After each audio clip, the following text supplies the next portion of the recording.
Bonjour à tous. Alors, ici, nous allons attaquer une série de quelques vidéos afin de voir un petit peu comment fonctionne, faire une analyse théorique de la deuxième carte en études et réalisations.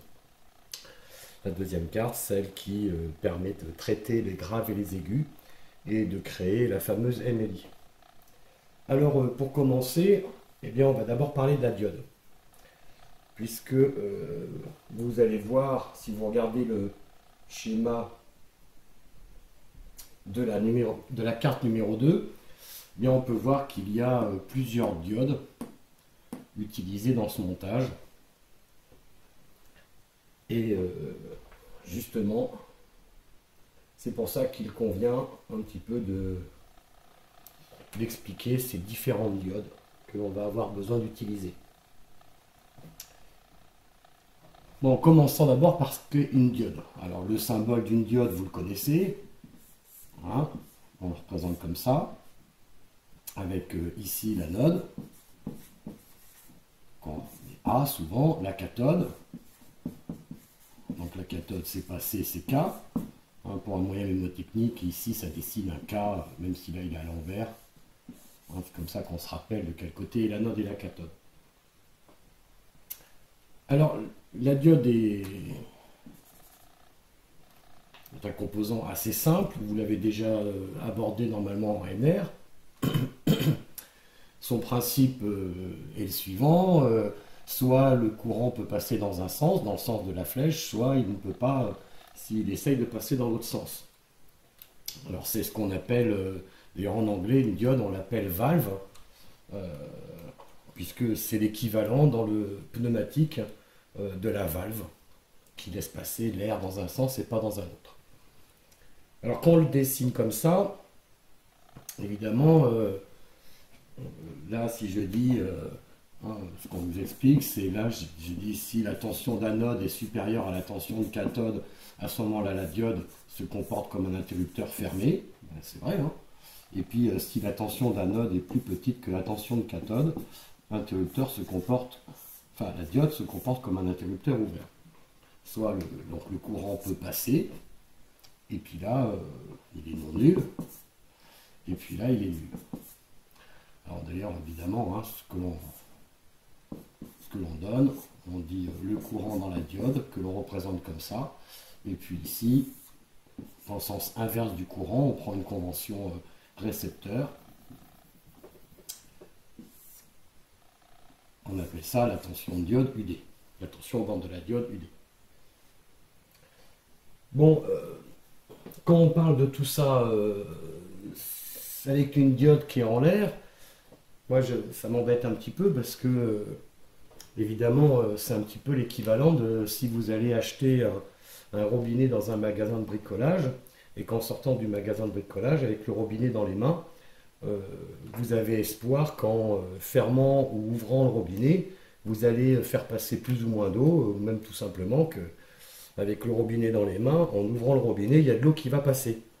Non, évidemment, vous savez bien que le robinet, il ne va faire son travail que s'il est branché sur des canalisations où il y a de l'eau sous pression et qu'on va pouvoir faire passer ou pas l'eau.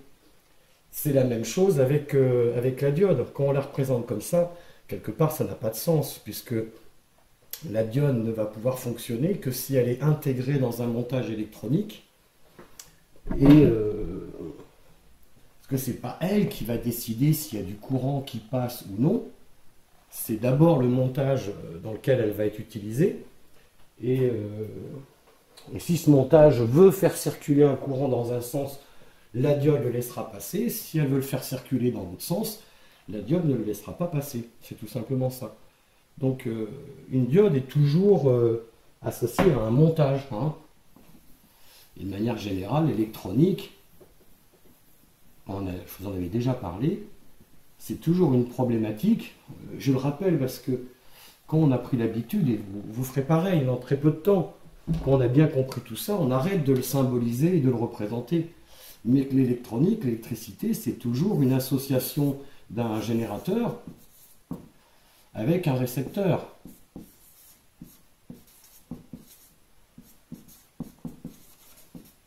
un générateur qui va créer une différence de tension. Rappelez tout ce que je vous ai expliqué en TD de R2. Il permet de maintenir une différence de potentiel, une différence de concentration d'électrons entre ces deux bornes, et qu'on ne le fait pas pour le plaisir, mais bien pour pouvoir brancher sur un récepteur une charge qui va permettre qui va faire une consommation de courant et donc d'énergie. Même les signaux les plus faibles, même l'électronique qui travaille avec le moins de puissance, c'est toujours quand même il y a toujours du courant qui passe et qui est traité. Et voilà, donc il y a toujours une maille à nouveau. S'il n'y a pas de maille, il n'y a pas de courant qui circule, il n'y a pas d'électricité, il n'y a pas d'électronique. Hein, et d'ailleurs, là, souvent on dit, bon, bah, là, je mets la masse, si on veut, le 0 volt. Hein, et c'est d'ailleurs pourquoi, souvent, les étudiants, quand ils font des manips en TP, ils oublient de brancher le 0 volt, et si le 0 volt n'est pas branché, le courant ne circule pas, ne revient pas vers le générateur, et ça ne fonctionne pas. De la même manière qu'évidemment, quand on oublie, ça arrive à tout le monde, d'oublier l'alimentation, de brancher l'alimentation, bien sûr que ça ne peut pas fonctionner. Donc voilà, et quand on va être dans un cas comme ça, on va pouvoir mettre une diode, si on a envie, pour modifier le comportement du montage simple que je viens de faire là. Alors une diode donc, je parlais du robinet, je donnais le nom de la valve. La diode, c'est vraiment l'équivalent de la valve en pneumatique. Hein, vous savez, une valve, je vais essayer de la représenter à peu près proprement. C'est un clapet en fait. Hein. On va dire... là, je vais essayer de symboliser ça. Mais souvent, les clapets, on les fait avec une bille. Alors, je vais vous représenter un truc comme ça. Vous allez comprendre tout de suite où je veux en venir. Je fais un schéma en coupe. Voilà, donc là il y aurait une pièce ronde. Hein, imaginez quelque chose de cylindrique, où là on branche un tuyau.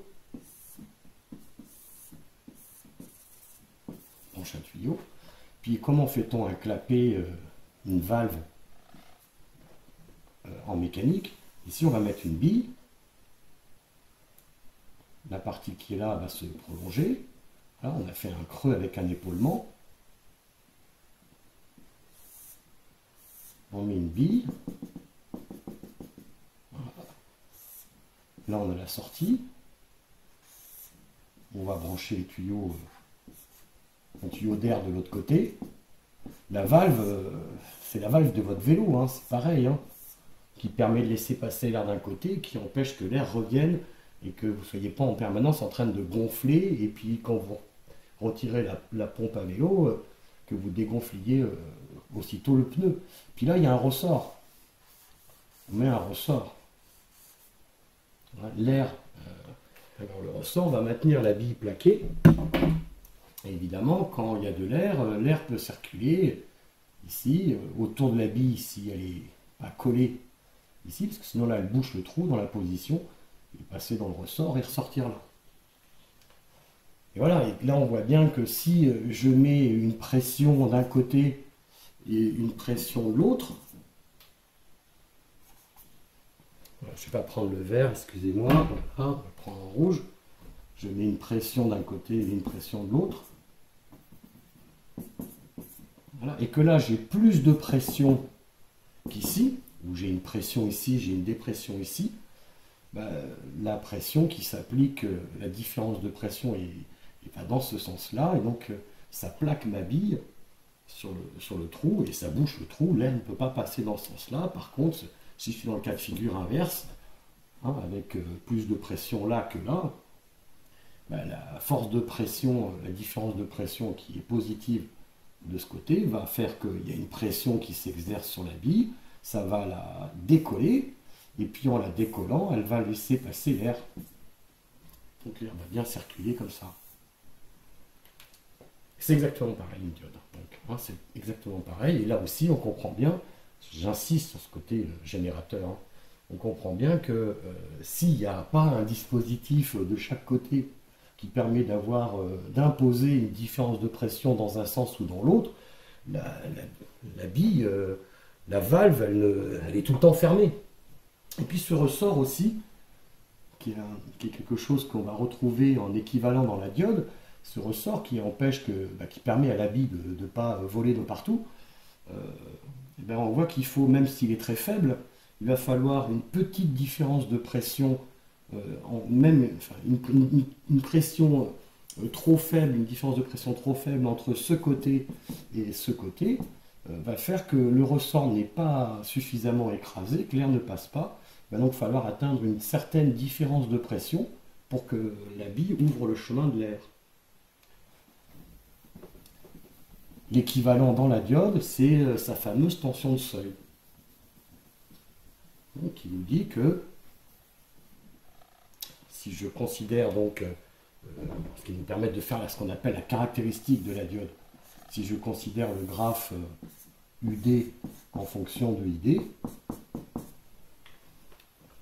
en prenant bien la différence de tension dans le sens inverse du passage positif, du passage du courant. On considère que le courant est positif dans le sens de la flèche de la diode, et à ce moment-là, la tension, on la prend bien en convention générateur, on la prend dans le sens inverse du passage du courant.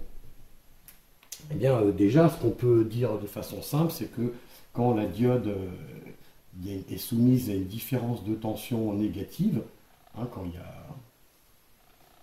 y a plus de tension là que là, quand il y en a moins là par rapport à ici, il y a une tension négative, bien le courant est nul, il ne peut pas passer. La diode est bloquée. La diode est bloquée. Le courant ID est nul. Ici, le 0, le courant est nul. C'est équivalent à un interrupteur ouvert. De ce côté-là. Et de ce côté-là, c'est la fameuse tension de seuil. Si la tension est un tout petit peu positive, ça ne suffit pas à déclencher la conduction de la diode. Il faut... ça y est, mon stylo rouge ne fonctionne plus. Il faut atteindre... je vais le faire en noir. Il faut atteindre une tension suffisamment grande. Alors, c'est pas énorme, mais il faut une tension un petit peu positive pour que l'équivalent de la bille laisse le chemin, fasse ouvrir le chemin du courant. Et à ce moment-là, c'est ouvert, le chemin est ouvert, le courant peut passer. Et à ce moment-là, on va avoir autant de courant qu'on veut, autant de courant que le montage dans lequel est utilisée la diode va avoir envie de faire passer. Ça va dépendre de l'intensité du générateur dans lequel elle est, de la valeur de la charge, de la résistance dans laquelle elle est. Et donc, et puis la tension, elle va arrêter, tension bande de la diode va rester à peu près constante à cette fameuse valeur qu'on appelle le seuil, la tension de seuil de la diode. La tension de seuil de la diode, qui est aux alentours de 0,6 volts. Typiquement, c'est 0,7, des fois ça peut monter presque jusqu'à 1, tout dépend un petit peu de la fabrication des diodes. Mais typiquement, on est sur cette valeur-là. Et là, donc, on est dans un cas de figure où on peut dire à quelque chose près que c'est un interrupteur fermé, la diode. Donc pas tout à fait, puisqu'il y a 0,6 volts en fait de perte dans cet interrupteur.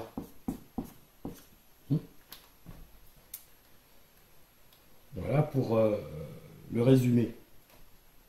Maintenant, qu'est-ce qui va être les limites d'une diode? Alors, une diode, il y a deux limites principales. Lorsqu'elle est bloquée, je mets une tension de plus en plus négative, évidemment, comme elle est bloquée, c'est elle qui prend toute la tension du montage, qui l'alimente. Il va y avoir une limite. Si je mets une tension négative trop élevée, la diode va griller, elle va claquer, on dit, ça va la détruire. Cette tension-là, on l'appelle la tension inverse maximale. Et cette tension inverse maximale, en anglais, on dit reverse maximum. Tension reverse inverse maximale. Et puis de la même manière, la diode elle ne peut pas laisser passer un courant infini. Il va donc y avoir une limite supérieure, un courant maximum quand elle est conduite à ne pas dépasser. Et ce courant maximum, on va l'appeler, c'est le courant direct maximum. En anglais, c'est F pour forward, direct, R pour reverse, maximal. Alors après, il y a plein d'autres paramètres qu'on en rajoute, puisque tout dépend si on met un courant constant, si on met un courant variable, si on met un courant avec des pics. On va rester assez simple quand même dans la définition de tous les paramètres qui existent, parce qu'il en existe une foule.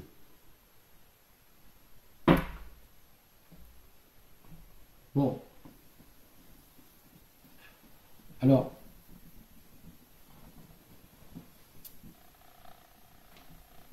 maintenant, le truc, c'est que, bon, si on était dans un monde idéal, il suffirait de fabriquer une diode, où les chercheurs arriveraient à inventer une diode parfaite, qui tient un courant infini, qui résiste à toutes les tensions inverses, puis surtout,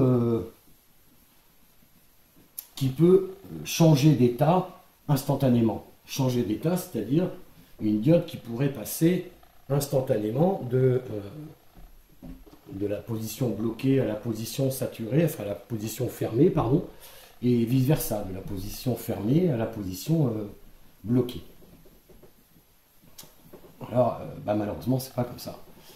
Et les diodes, elles ont, suivant la manière dont on les fabrique, elles vont avoir des défauts, elles vont être plus ou moins proches d'un composant parfait, idéal, dont on vient de parler rapidement. Alors, quel type de diode a-t-on?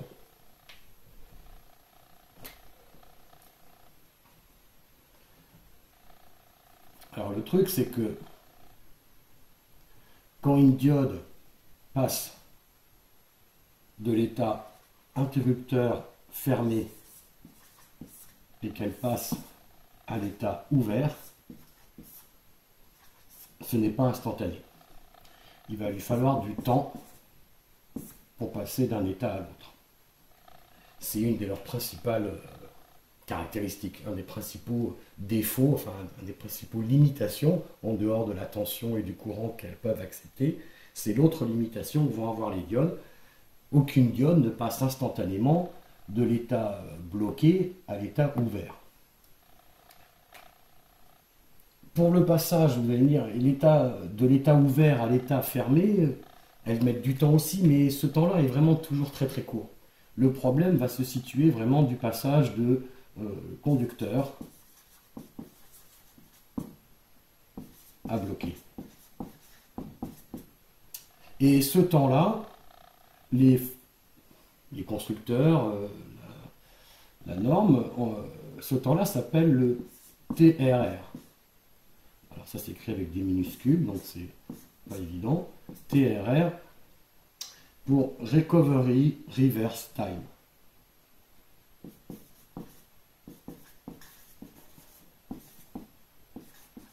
En anglais.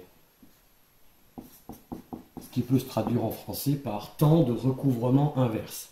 Alors avec ça, vous êtes bien avancé, parce que bon, c'est un phénomène physique de la diode qu'on ne va pas détailler aujourd'hui, qui a donné ce nom de recouvrement inverse, de recovery time, recovery reverse time. Mais en fait, finalement, on peut résumer ça en disant que c'est le temps de blocage. C'est le temps que l'on met pour passer de conducteur à bloqué. Et donc ce temps est un paramètre limitant des performances d'une diode. Il y a une deuxième chose qui va être un petit peu gênant, même si ça l'est quand même moins, c'est qu'une diode, lorsqu'on la fabrique, eh bien, on est obligé de métalliser. C'est une diode, c'est fait avec une jonction silicium, etc. Bon, bref, pour accrocher les pattes aux composants réellement actifs, à la partie réellement active de la diode, mais on va être obligé de métalliser pour venir fixer une patte d'un côté, métalliser pour venir fixer une patte de l'autre, et eh bien, il va y avoir une capacité parasite entre anode et cathode. Cette capacité, elle est très faible aussi, mais pas complètement nulle, et donc elle va provoquer quelques petits soucis lorsqu'on va être surtout à haute fréquence. Bon, on va regarder maintenant justement ce qu'il en est sur les différentes diodes que l'on trouve dans le commerce.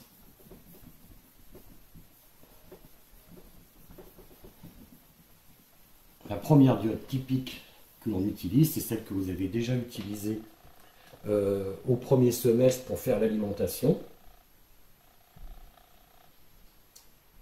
Donc, que l'on retrouve ici.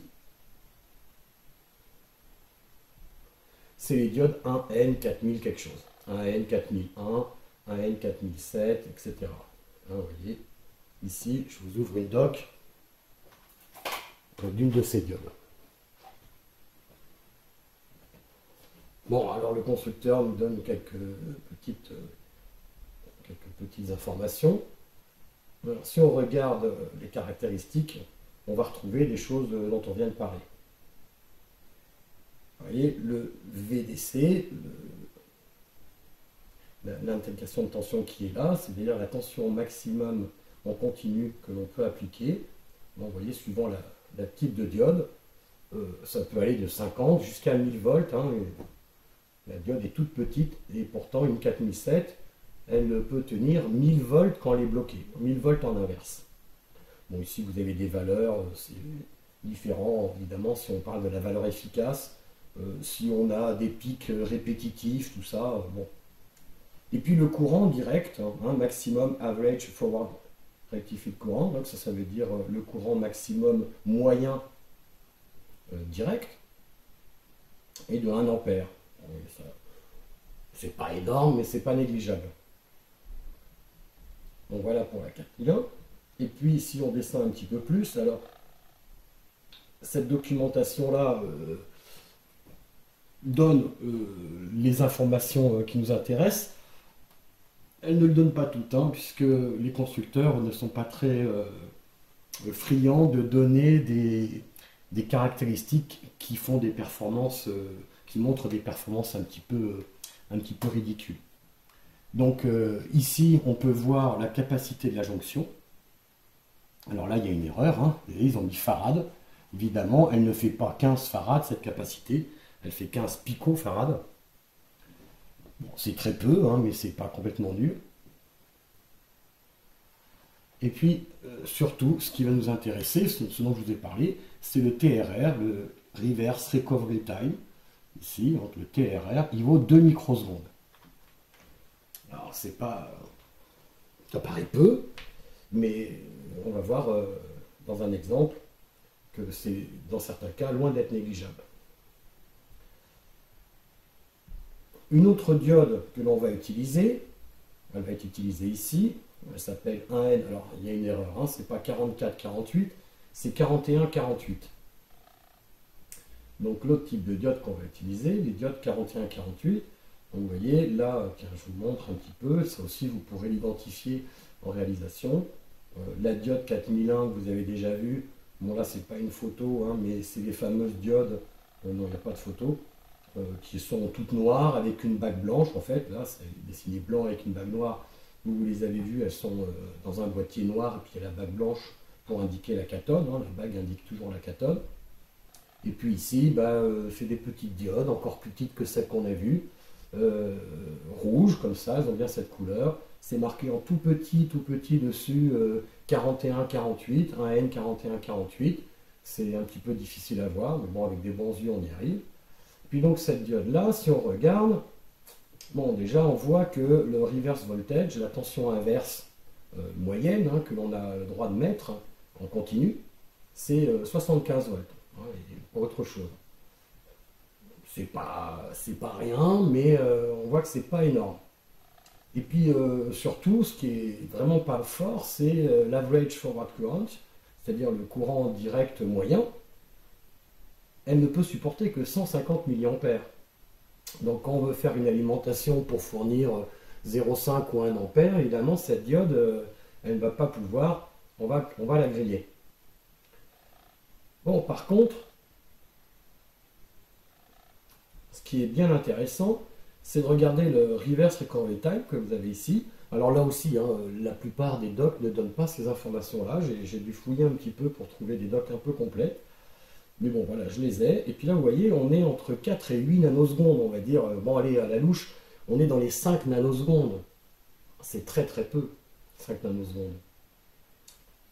Voilà. Et puis la capacité parasite, qui est ici, ne vaut que 4 picofarads. Bon, c'est à peu près 4 fois moins que la diode que l'on a vue avant. Voilà. Et bien ça, si on résume ce que l'on vient de dire, on va avoir une diode 1N 4001 ou 4007 qui a comme avantage, je vais dire les plus, d'une 4007, c'est un courant direct qui est, voilà, je prends ici, donc du type 1 ampère. Là, évidemment, on peut trouver des diodes équivalentes qui peuvent supporter beaucoup plus de courant, 10 ampères, 100 ampères. Il existe des diodes qui tiennent 1000 ampères, hein, des diodes comme ça. Une tension inverse maximale de 1000 volts, hein, donc, et pareil, on va en trouver qui peuvent tenir des tensions inverses beaucoup plus élevées. Donc ça, c'est les avantages. Elle laisse passer une puissance conséquente en supportant une tension inverse conséquente. Elle peut faire passer un courant conséquent.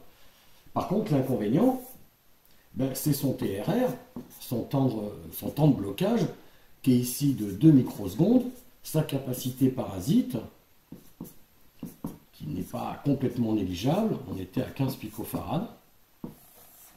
Par contre, la 1N 4148, ben, son avantage, c'est son temps de commutation, son temps de blocage, qui ne valait que, allez, je vais mettre 5 nanosecondes. Une capacité parasite encore plus faible.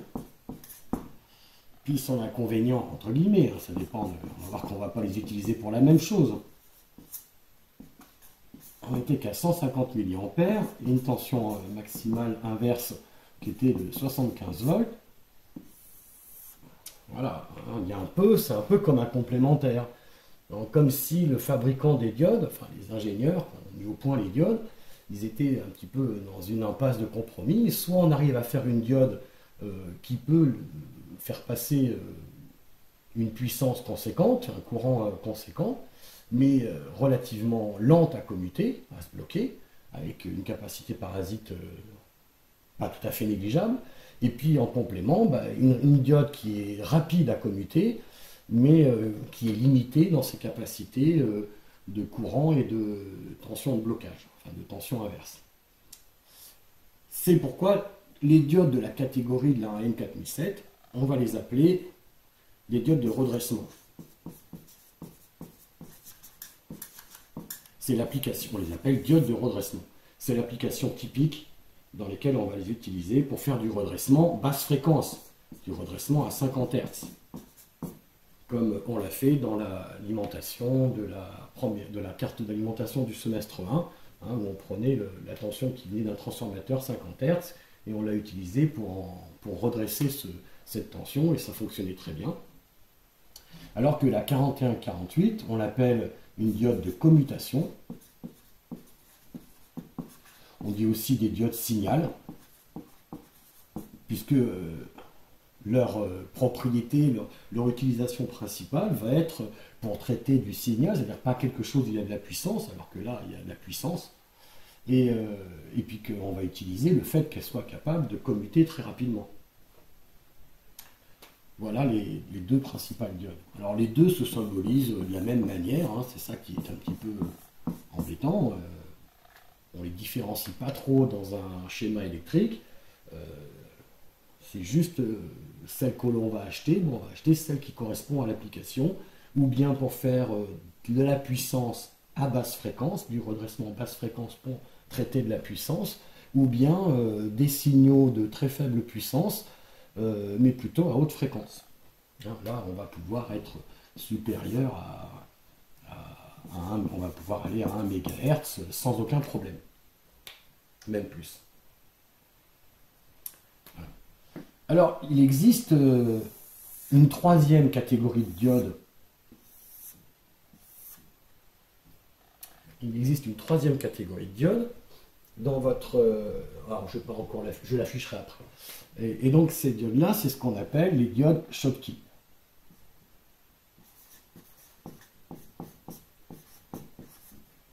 Les diodes Schottky, donc nous, dans le montage, on va en utiliser une qui a comme référence 11DQ5. À l'aspect, ça ressemble comme deux gouttes d'eau à une 1N4007, il faudra faire attention. Elles sont toutes noires avec une bague blanche et il y a juste l'inscription dessus très petite qui permet de dire que c'est une 11DQ5 et pas une 1N4007. Et elles, les diodes Schottky, elles se symbolisent en mettant deux petites barres inclinées, un peu comme un S pour Schottky. Ah, donc on les différencie dans les schémas électroniques. Et qu'est-ce qu'elles vont avoir de particulier? Eh bien, c'est qu'elles vont supporter... Ben, elles n'ont pas d'inconvénients, quelque part. C'est le compromis entre l'une et l'autre. Elles n'ont que des avantages. Elles sont rapides. Elles ont un temps de commutation, un temps de recouvrement inverse qui est équivalent à la diode 4148, donc elles sont très rapides. Elles supportent facilement, alors ça dépend, hein, ça dépend des diodes. Enfin pareil, hein, il existe différentes catégories, mais voilà, pour ce qui est de celle-là, elles supportent facilement 1 ampère. Il en existe qui supportent plus, bien sûr. Elles ont des tensions de blocage, bon, celles qu'on va utiliser, aller dans les 70 volts, 50, 60 volts, hein, de mémoire, on va regarder après. Elles ont dans les 60 volts de tension de blocage, enfin de tension maximale inverse. Hein, donc bon, mais pareil, il en existe qui tiennent plus de tension. Le seul inconvénient, quelque part, c'est, entre guillemets, hein, c'est leur capacité parasite, qui est de l'ordre de 50 picofarad pour ce qui est de celle-là. Voilà, on est un petit peu supérieur à ce que fait une diode de redressement, mais ça reste très, très faible et ça pose pas trop de problèmes, sauf éventuellement à très haute fréquence. Et donc les diodes Schottky, on va les utiliser dans les alimentations pour du redressement, mais à fréquence élevée, à 50 kHz et plus, mais surtout autour de 50 kHz. Voilà, je vous laisse noter tout ça, enfin finir de noter tout ça. Alors vous allez me dire, ben, pourquoi à ce moment-là on s'embête avec les autres diodes? Alors historiquement, on a d'abord su fabriquer des diodes avec jonction silicium classique, qui étaient des diodes de redressement pour le 50 Hz. Ça existe depuis très longtemps. Bon, assez vite, les fabricants ont réussi à trouver quelque chose qui... Enfin, on a aussi assez vite fait des diodes de commutation, des diodes signal. Alors ça a servi beaucoup, enfin il y en a toujours beaucoup hein, d'ailleurs, mais c'est dans les circuits intégrés maintenant. Donc évidemment, c'est ce qu'il va y avoir dans les puces. Ça permet de faire des fonctions logiques, des OU, des et, etc. Et toute autre fonction électronique qui demande de travailler à haute fréquence. Voilà, vous imaginez bien maintenant dans vos processeurs qui travaillent à plusieurs gigas de fréquence, ben, on ne va pas avoir des diodes de ce type-là, on ne va pas intégrer des diodes de ce type-là, mais plutôt des diodes de ce type-là. Et il y en a beaucoup, hein, même si on parle des transistors, il y a beaucoup de transistors qui fonctionnent, qui sont branchés pour fonctionner comme des diodes dans les circuits intégrés. Et donc, la diode Schottky, elle est arrivée plus tard, historiquement. Puis on va me dire, bah, maintenant qu'elle existe, on va plus s'embêter. Quand j'ai besoin de ça, je prends une Schottky. Quand j'ai besoin de ça, je prends une Schottky. Oui, alors le problème, c'est qu'une Schottky, c'est pas du tout le même prix que l'une ou l'autre. Donc, en fonction de l'application, on utilise l'une quand il n'y a pas besoin de plus, l'autre quand elle suffit, parce que ça vaut 3 fois rien. Alors que la Schottky, le prix peut être 10, 20, 50 fois plus élevé qu'une des autres diodes. Voilà. Donc, je efface tout ça pour regarder quand même un petit peu les caractéristiques d'une diode Schottky rapidement, pour que vous voyez que je ne vous ai pas dit de bêtises.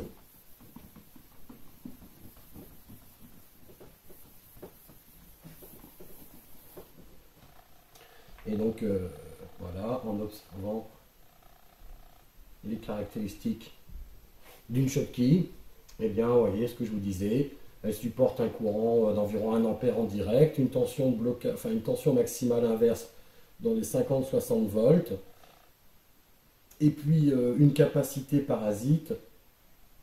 Ah, pardon, où est-elle, la capacité parasite? Je sais même pas si, je crois qu'il ne la donne pas ici.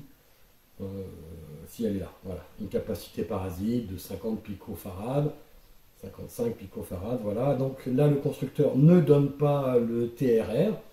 La seule information qui nous dit que ça doit commuter vite, c'est le terme ici au début, High Frequency Operation. Donc voilà, je dis bon, bah, c'est fait, ça commute vite. Mais bon, typiquement, j'ai fouillé un petit peu, effectivement, on a des temps de blocage qui sont du même ordre de grandeur que les diodes 41-48, que les diodes de commutation. Voilà, retenez bien ces différents noms, donc de ces différents termes de diodes, commutation, redressement, Schottky. Alors la Schottky, excusez-moi, la Schottky, elle est utilisée ici, et puis je vais faire une petite vidéo pour expliquer un petit peu ce qui se passe là. Évidemment, la 4001 que l'on met ici en entrée, c'est comme des choses que vous avez déjà vues dans la première carte. C'est une protection en fait, hein, pour être sûr que on a respecté la polarité et que on n'envoie pas une polarité négative dans un composant qui est fait pour marcher avec une polarité positive. C'est pour protéger, mais d'un autre côté, ce montage-là, ben, on pourrait mettre aussi une tension alternative. Et puis avec le condensateur et la diode, on retrouve un redressement avec filtrage, comme on l'avait fait dans la première carte. Bon, je vais reparler de ça un peu après. Donc là, elle sert de protection. Et puis ici, on a la diode rapide, qui est là, ben, normal, puisque les aigus ou les graves, oui, là aussi pareil, il y a une petite coquille, hein, c'est aigu grave, eh bien, elle est là pour traiter des signaux, même si les graves sont de la basse fréquence, entre guillemets, surtout les aigus, on dépasse allègrement les 10 kHz, donc il faut une diode qui peut travailler rapidement. Et ici, on est chargé par du 100 kΩ, donc ça veut dire qu'on va consommer un courant très faible, c'est bien typiquement l'application dont on a besoin. La dernière que l'on va avoir, c'est la diode qui est dessinée ici. Hein, qui est référencé BZX3V3. Alors, qu'est-ce que c'est que cette diode? Cette diode, c'est ce qu'on appelle une diode Zener. Alors là encore, une diode qui est particulière. Et elle, si j'en parle après, c'est que finalement, elle n'a rien à voir avec les autres diodes. Parce qu'elle ne sert pas du tout à la même chose. La Zener. Alors elle se représente au départ de la même manière, sauf que là on met deux traits verticaux. C'est, je ne sais pas si ça évoque un Z vraiment, mais c'est pour distinguer donc des autres diodes, la diode Zener. Alors de base c'est la même chose, il y a une anode, une cathode, c'est d'abord et avant tout une diode. Je reprends sa caractéristique entre le courant dans la diode et la tension aux bandes de la diode. Voilà, ben, quand je mets une tension positive, quand j'applique une tension positive, ben, la tension n'augmente pas. À partir d'un seuil très faible, là aussi dans les 0,6 volts, la diode va se mettre à conduire, elle est équivalente à un interrupteur fermé. Bon, tout ça, ça se passe pareil que les diodes que l'on a vues. Parce que justement, une diode Zener, finalement, ça ne s'utilise jamais en direct, ça ne s'utilise jamais pour faire du redressement, et ça ne s'utilise pas vraiment pour laisser passer du courant dans le sens normal de la diode. Parce que ce qui va se passer, la particularité d'une Zener, c'est ce qui va se passer quand on va être dans les tensions négatives. Quand on va mettre une tension négative, oh, bah, il va se passer ce qui se passe normalement avec une diode, le courant ne passe pas. Et puis la diode que l'on va utiliser, nous, c'est une BZX3V3. Et bien ce 3V3 donne une valeur de tension. Et bon, je vous passe les détails de comment est-ce qu'ils font ça.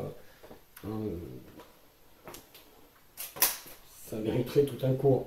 Mais en fait, ce qui va se passer, c'est que arrivé aux alentours de 3 volts 3, eh bien la diode va arrêter de se bloquer. Elle va se mettre à conduire. Elle va laisser passer un courant négatif. Elle va conduire en inverse. Et la droite qui est ici est quasiment aussi verticale que la droite qui est ici. Et donc ça veut dire qu'à partir du moment où on a dépassé la tension de 3,3 volts, quel que soit le courant inverse qui va passer dans la diode, la tension onde-bande de la diode va être à peu près constante et égale à ces fameux 3,3 volts. Voilà.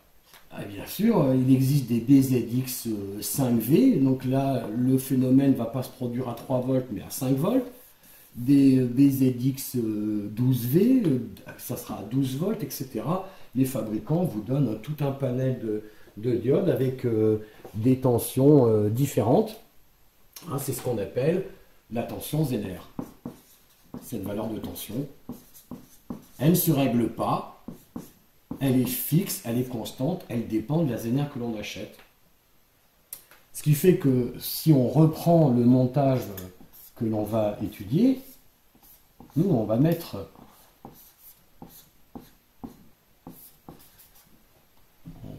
on utilise la Zener ici comme ça, avec là un signal qui a déjà été traité.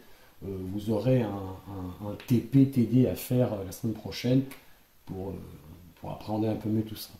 Mais en fait, si je prends un montage comme ceci, que là je mets une certaine tension en entrée, et là je regarde la tension qu'il va y avoir en sortie, bien d'abord, bon, la diode, on imagine que l'on va mettre d'abord une tension tout le temps positive. Et la diode, elle est tout le temps en train d'essayer d'être, enfin, elle est tout le temps branchée en inverse du coup. Et on voit ce qui va se passer, c'est que si la tension d'entrée, on va la représenter là, commence de 0 et se met à augmenter,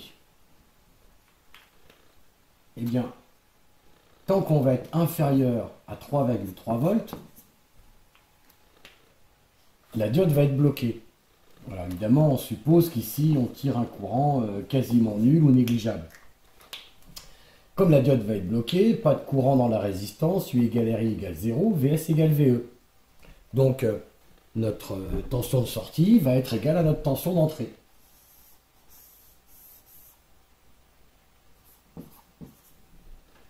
Et si la tension d'entrée continue à augmenter, et qu'elle devient supérieure à 3,3 volts, à ce moment-là, la diode Zener se met à avoir son effet Zener, elle se met à conduire en inverse, et la tension VS va devenir constante, et va rester toujours à peu près égale à 3,3 volts. Donc la sortie va devenir plate ici. Si la tension d'entrée se mettait à diminuer, évidemment, la diode se rebloque une fois arrivée à 3,3 volts, et ma sortie suit l'évolution de ma tension d'entrée à ce moment-là. Donc on voit bien ici l'intérêt et l'application typique, enfin une des applications, parce qu'il y a deux grandes familles d'applications, mais celle que l'on va utiliser nous, ben, ça va être un écrêtage en fait. Hein. On voit bien que si la tension d'entrée devient trop grande, supérieure à 3,3 volts, eh bien la tension de sortie va être limitée à 3,3 volts. On a un écrêtage, un limiteur, on peut l'appeler de ces deux façons. Voilà. C'est pourquoi c'est comme ça qu'on va l'utiliser nous dans notre carte. Alors pourquoi mettons ce montage-là avec une Zener à la toute fin, hein, puisque si je remets le montage qu'on étudie, on voit que bon ici on fait première chose avec la diode de redressement, la diode de commutation pardon 41-48. Là aussi vous allez avoir un TP pour comprendre ce qui se passe. Certains ont déjà un peu compris, je pense. Puis là on rajoute ce circuit là derrière, mais on voit que ce circuit ne sert à rien tant que la tension qui arrive ici est inférieure à 3,3 volts et que elle va la bloquer, la limiter à 3,3 volts. si cette tension devient supérieure à cette valeur. Alors pourquoi fait-on ça? Ben parce que cette grandeur-là que l'on va avoir, elle va être injectée en entrée d'un circuit numérique. Que ce circuit numérique, on va lui envoyer ça sur une entrée de conversion analogique numérique, et que ben, c'est limité à 3,3 volts. Il ne faut pas dépasser 3,3 volts sur ce circuit. Et conclusion, ce montage, l'utilisation de cette diode Zener va nous permettre de protéger le circuit qui est derrière, qui utilise cette tension, voilà, et de ne pas recevoir une tension supérieure à 3,3 volts. D'où cette fonction de limiteur.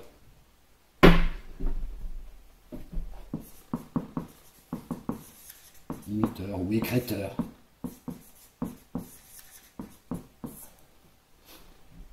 Je ne peux pas m'empêcher de vous parler de la deuxième utilisation de la diode Zener, puisque c'est quelque chose finalement, c'est un peu le cœur du circuit que vous avez utilisé lors de la carte d'alimentation, ce fameux régulateur de tension, hein, où si on a une tension d'entrée qui est toujours supérieure, voilà, parce qu'on a fait un redressement avec filtrage, et qu'on a une tension d'entrée qui est toujours supérieure à 3,3 volts, alors ça peut être 5 volts, 12 volts, ce qu'on veut, en mettant la Zener qui va bien, et la tension de sortie, elle va tout le temps être égale à 3,3 volts, vous comprenez bien l'idée.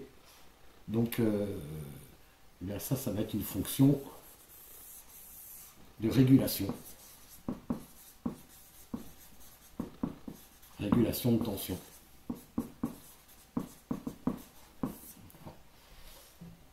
Et c'est ce qui a été utilisé pendant très très longtemps pour faire les fameux régulateurs de tension, pour faire des alimentations,